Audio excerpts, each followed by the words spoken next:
This thing is out of control. Oh my God, look at him go, look at him go. Oh my God, what is this thing? What's up everybody, welcome back to another Addicted Fishing video. Today I want to say thank you and give a huge shout out to Fish USA for sponsoring this video, one of our awesome new sponsors. And with today's video you get 15% off all purchases on their website. Fish USA is one of the largest tackle retailers in the world. They have everything you need from salmon gear to trout gear to bass fishing stuff. And before we kick this video off, we have a big announcement coming from the Addicted Shop. Did you knock it out? Yeah. You knocked it out. What are we doing in here, dude? We're having a meet and greet. Where's all the people? There's no one here yet. There's no one here, but everyone, we are so excited to announce for the first time ever, we are going to do a warehouse sale. You guys have seen this in our videos a bunch. This is our Addicted Warehouse. This Saturday, we're calling it the Black Saturday Warehouse Sale. There's gonna be an insane amount of deals.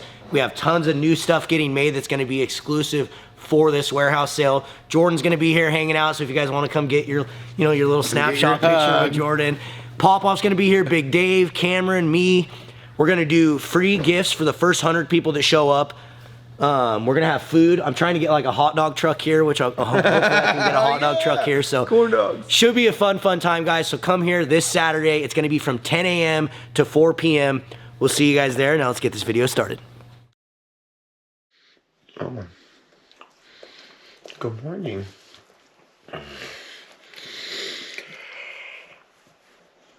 Wanna go fishing?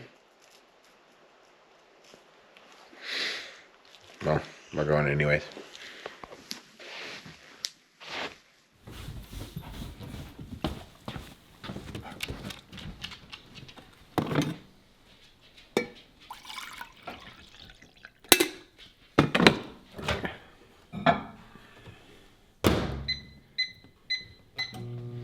Old cup of Joe.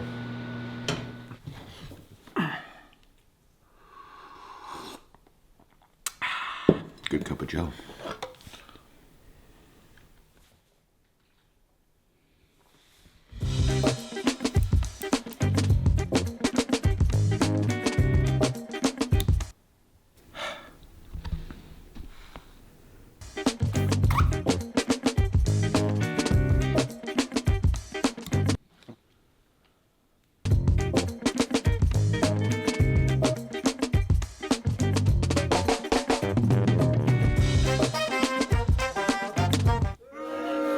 Christ, dude. Boo!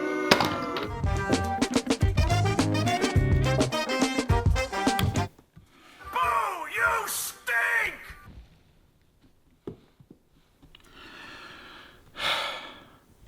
Oh.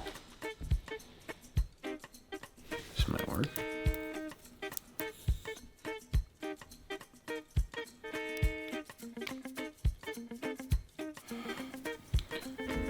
Okay, one more try.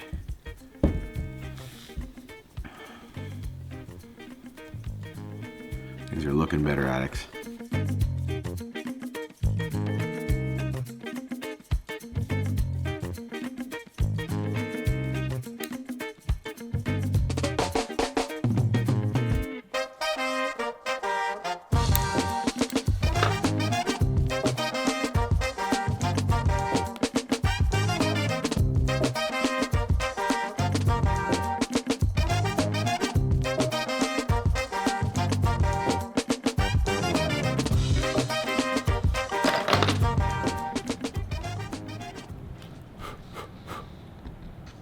Fishy.